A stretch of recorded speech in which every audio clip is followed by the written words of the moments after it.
I'm really delighted to introduce Dr. John Frey, who's going to be our speaker today.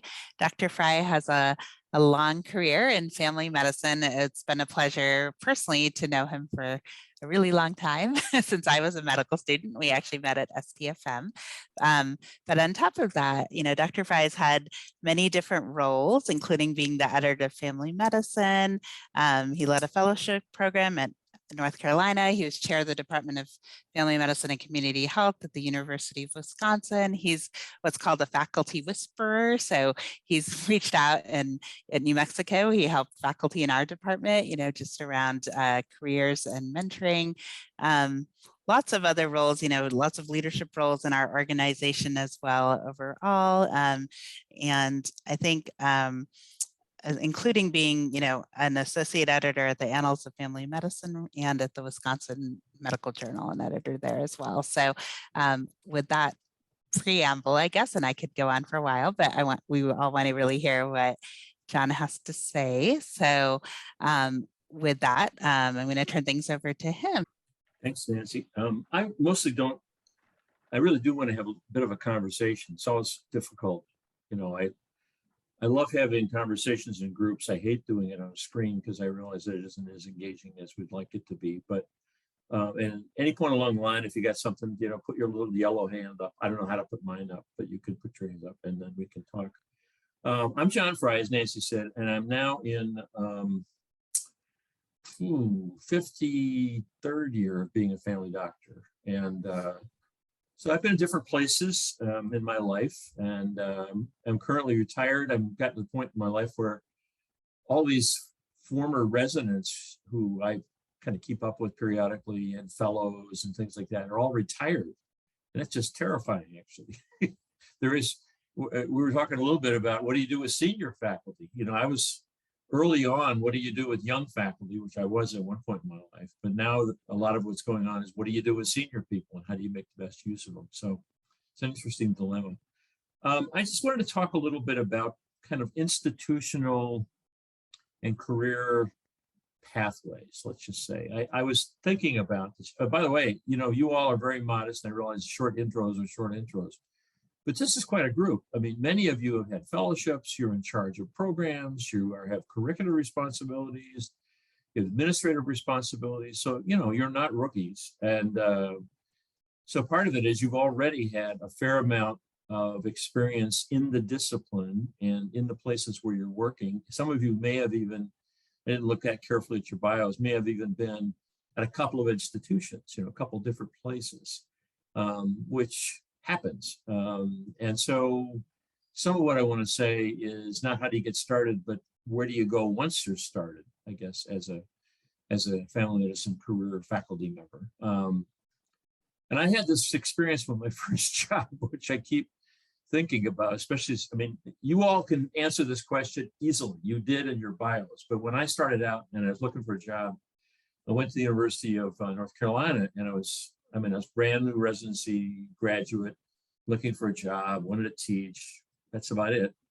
And I went and I met with the chairs of the other departments at UNC. And I came into a man named Floyd Denny, who is one of my favorite people. He's a landmark researcher. Floyd was the person who connected strep B and a group A strep with rheumatic fever. He did that work and published it in JAMA. So he was, a huge and important scientist. He was chair of, had all these accolades. And he looks at me and he says, "Now, what are you doing here?" And I said, "Well, I'm looking at a faculty job." And he sits back in his chair and he says, "Well, what is your area?" And I thought, what's he talking about? I said, "I'm a family doctor." And he kind of rolled his eyes and said, "What's your area?" And I realized at that point in my life, and I'm not sure I've ever gotten to the point where I could answer that question, but I don't have an area. But each of you kind of do. And each of you, at least in your statements, and when you talk about yourselves, say something about an area of interest, because I think we require it now when you start looking at positions and looking at roles. So, whether you want to lock yourself into that area of interest at this point in your life or not, you can answer the question. And so one of the things that is important, I think, is that I found out over the years that the institution you're a part of, or you're choosing to be a part of, has a kind of culture. And one of the things that the culture will require in many ways is an area.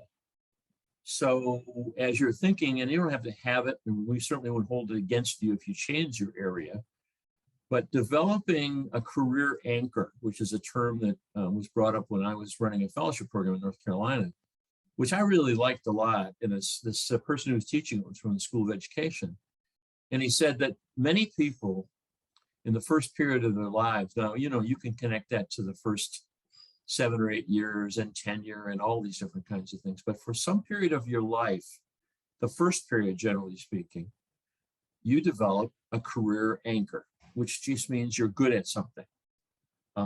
And that something is something that's going to both inspire you to teach well, to write well, to be part of regional and national kinds of collaboratives of various kinds, because STFM has groups on just about anything you can name. So what you do, and I won't hold you to what you wrote up for this program, but you've clearly identified at least an area that might be of interest. And the challenge for you is to find ways to become a scholar. At least that's my term, of that area.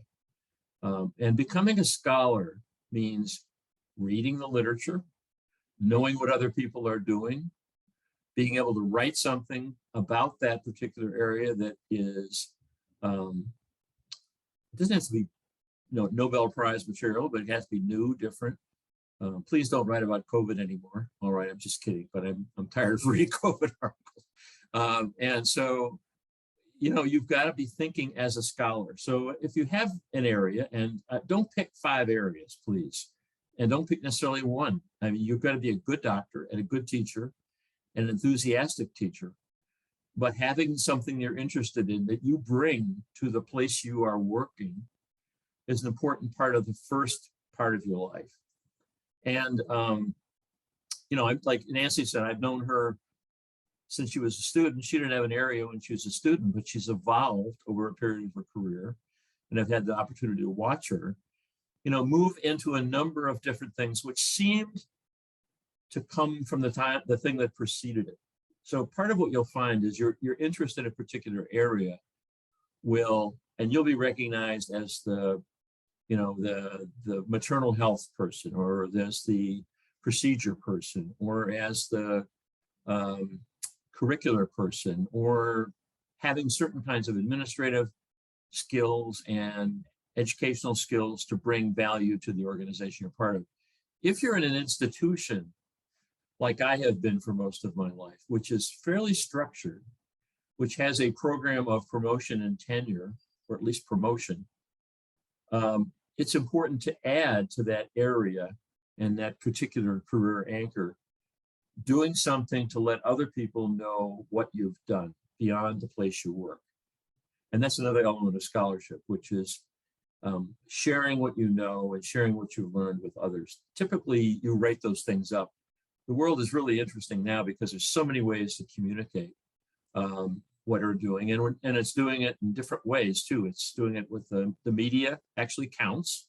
There are people who have gotten promoted and tenured on podcasts, which I was kind of amazed at. If it's a well regarded and highly used podcast. But the main thing is you go to academic meetings, you go to other parts of your region and share what you've known, be a part of that discussion.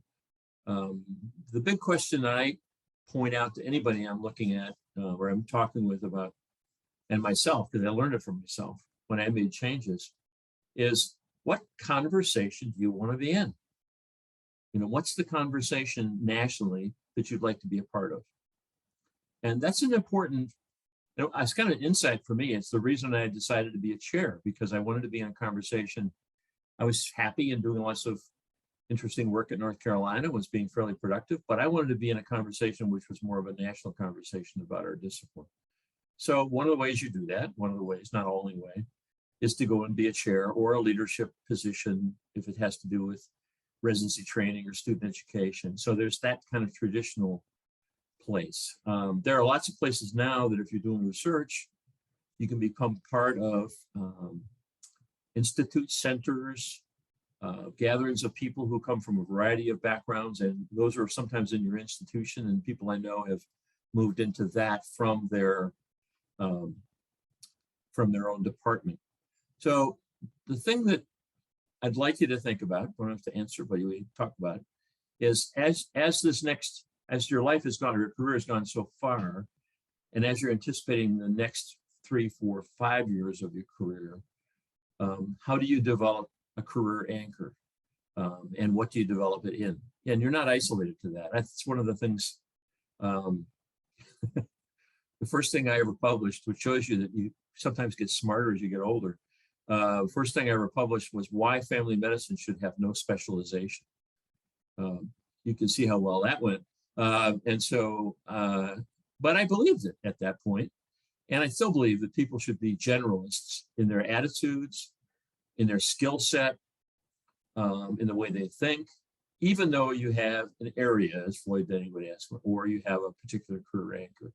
So be a good doctor, be a good teacher, be a good leader. And then in that cluster, find something that's stimulating, interesting to you, and is going to keep your interest for a period of your life. Not the whole period of the life, because that's the other thing I want to talk about, is what happens kind of next. So does the idea of a career anchor something that you all have perhaps thought about?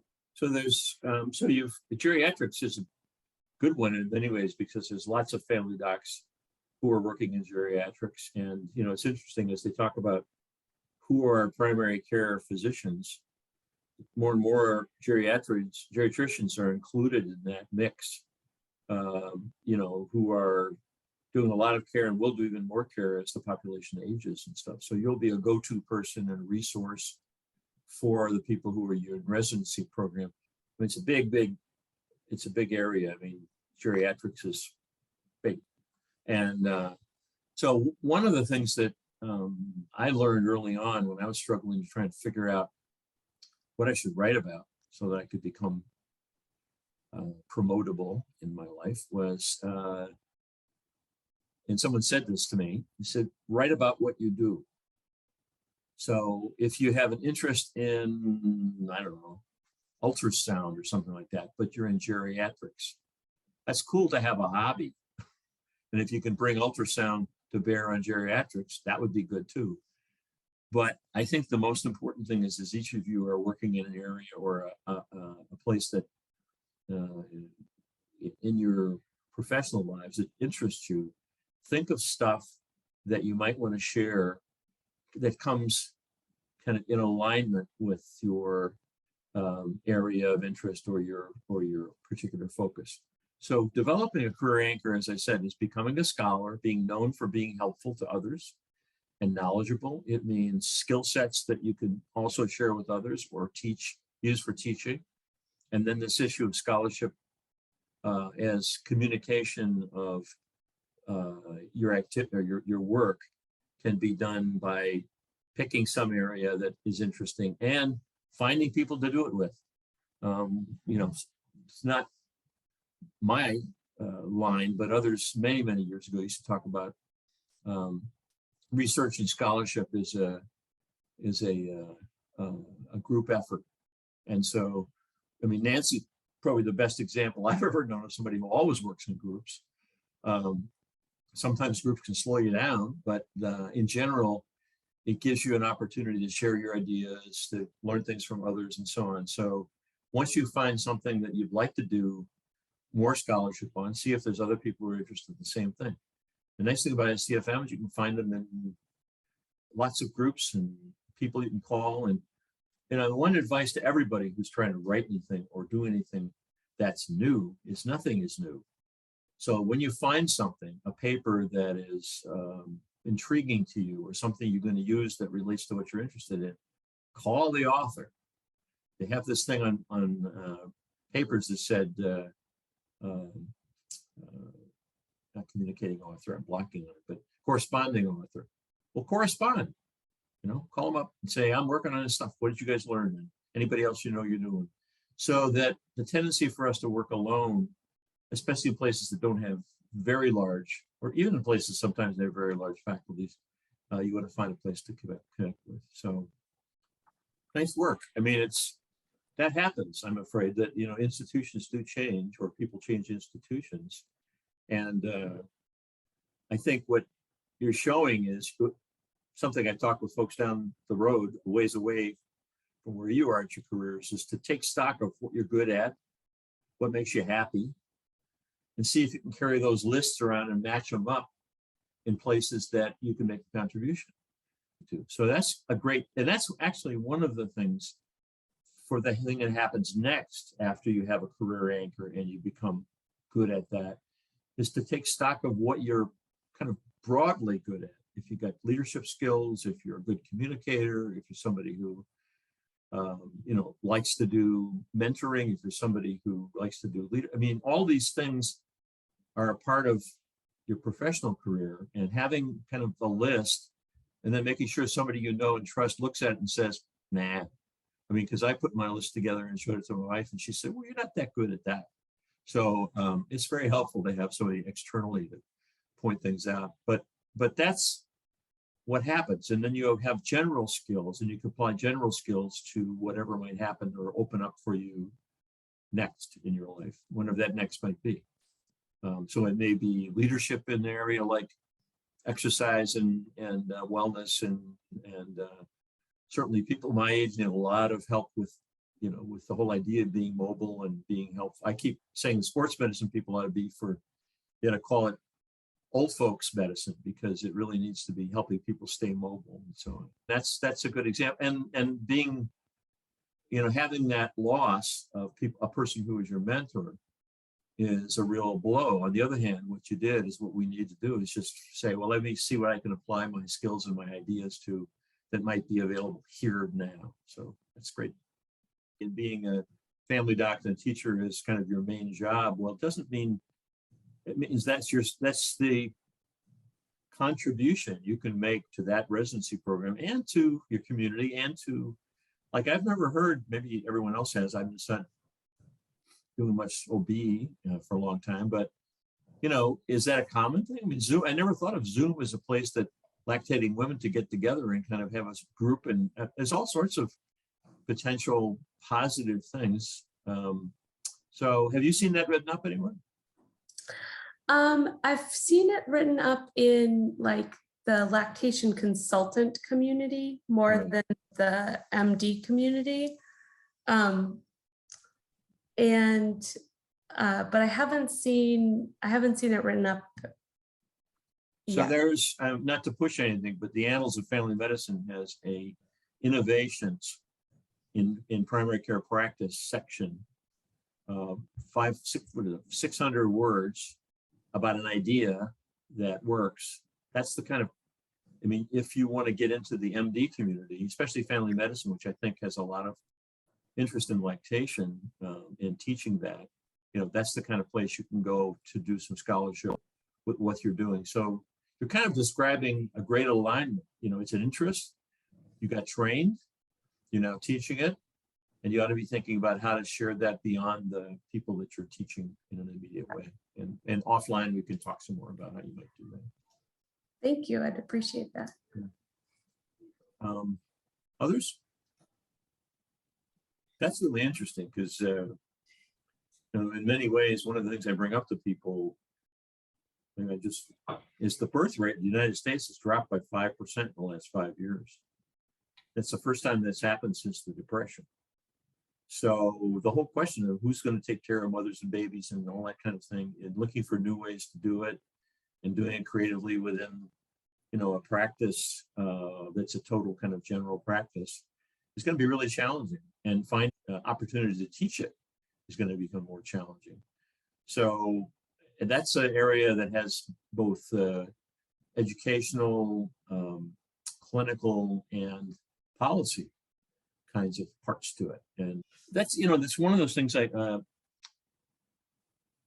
there's a lot to talk about in that, but I think you've identified at least a space. I think you used the term of space, and it's a good idea to think about where you're working as a kind of space within family medicine, because you can be thinking about, again, aligning your interest, your work, and your scholarship in that space, not exclusive of other spaces, but being part of it.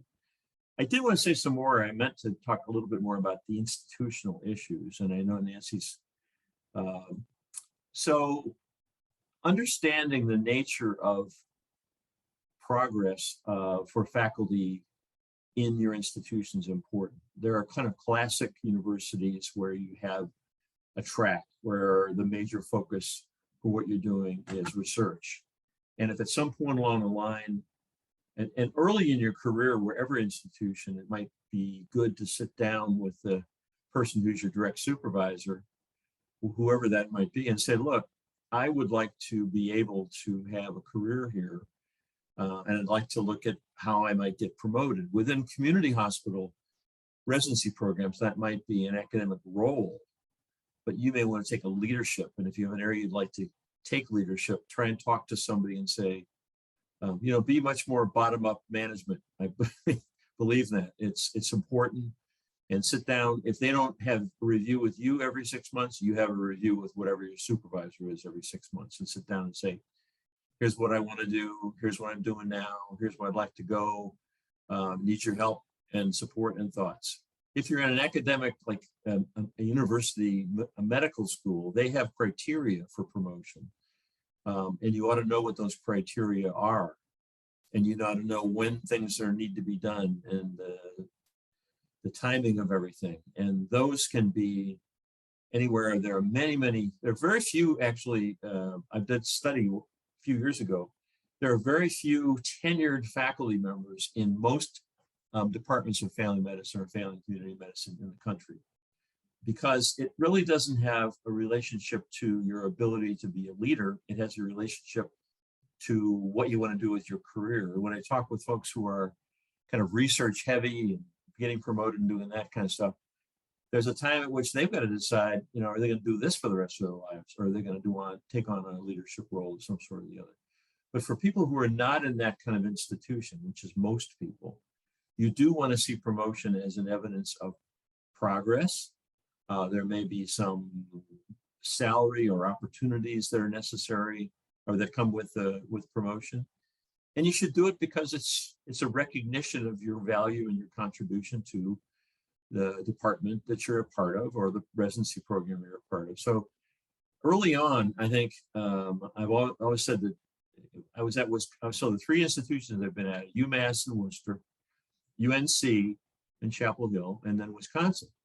Those are three very different institutions with very different examples of how you get promoted, what tenure means, and so on and so forth. So you're at a point now, if you haven't done that already, do it the next opportunity you have, saying, what does it mean for me to try and progress and become tenured or become promoted? Promoted is probably the better term to use.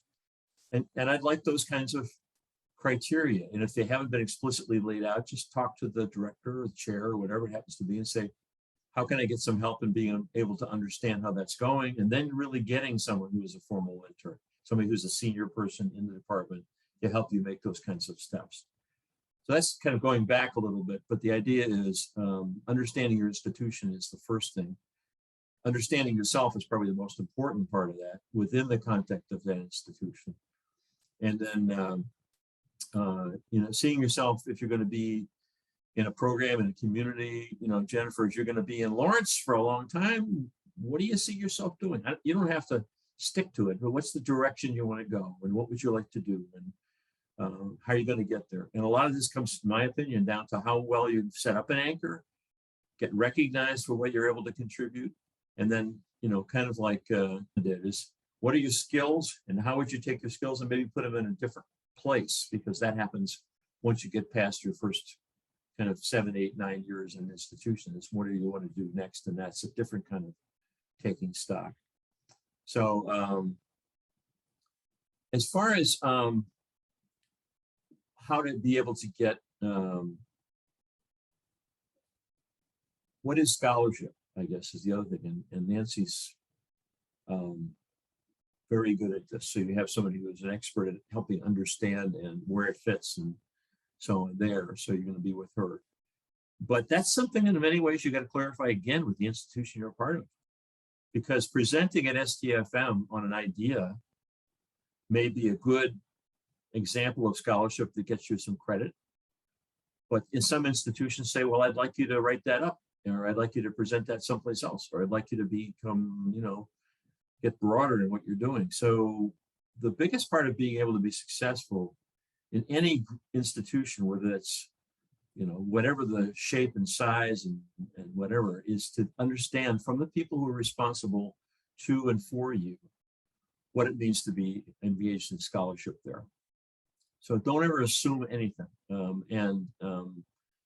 Faculty development is always a big part of it, but it's usually faculty, you're far enough along in your careers that faculty development should be more specific. In other words, how do I work with people who are doing what I'm doing?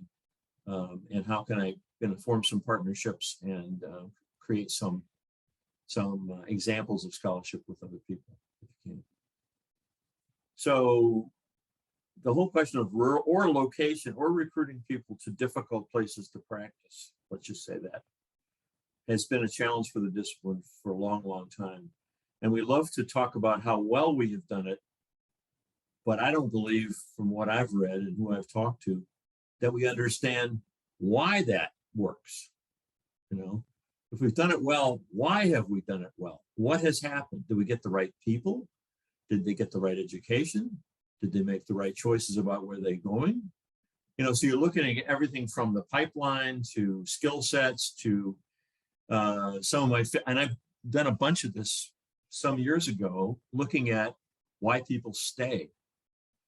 And so I did a lot of oral histories of small town doctors to find out why they stay, because nobody really did that. And they have surveys, which are often a hopeful first start, but not much. But you've got to get into that. So there's lots of things about that whole area. I think Minnesota's kind of primed for it, because Minnesota's done rural training since the discipline started. So you got a lot of people in your kind of immediate area who you can talk with about ideas. And we've got Mac Baird down the road, and you can go talk to Mac about that kind of stuff. So anyway, I think that's you're right, it's a big area. It feels kind of, you were doing this, and that's what it feels like. So I would just start out with something that really is a question, a simpler one, but a big one that's important, and start looking into it and become, comfortable about what you know about some element of training and how that connects with practice or whatever it might be. But pick something that's a manageable bite to do something about it. And the thing about it, you got to tell your boss, whoever that is, that at some point, this is what I want to do. And this is, I'll do the things, I'm doing the things, I'm loving the things I'm doing, but this is what I'd like to do. And begin to carve out a direction for yourself with some people. Again, that's an interesting relationship. You're a residency program affiliated with a residence or a university. What does that mean? What does that mean for your career progress? How will you become, if you're an assistant professor now, how you become an associate professor? What will it take to do that? Well, again, whoever is your immediate or your supervisor, sit down and say, here's where I'd like to go. Make sure you have support, and then be able, over the next whatever period of time you set, to come up with some ideas about something with more specificity. Might be a good way to start. I mean, just because you have an area that you're interested in, a career anchor, doesn't mean you disregard everything else in what you do. It just means that's primary. So obviously, getting reinforcement for something is a really nice thing that helps people decide where they're going to go. Certainly. It's somebody said one time, why do you like being a teacher? And the person says, I like the applause. So anyway, that's actually nice. And you start using my favorite phrase, which is when somebody asks you about something would you like to be part of something? And you think to yourself, ooh, that sounds like fun. What you have to say is, I'm sorry, it's just impossible right now. So it's not saying no, it's saying right now it's just impossible. So, and you'll use that more as you get further along.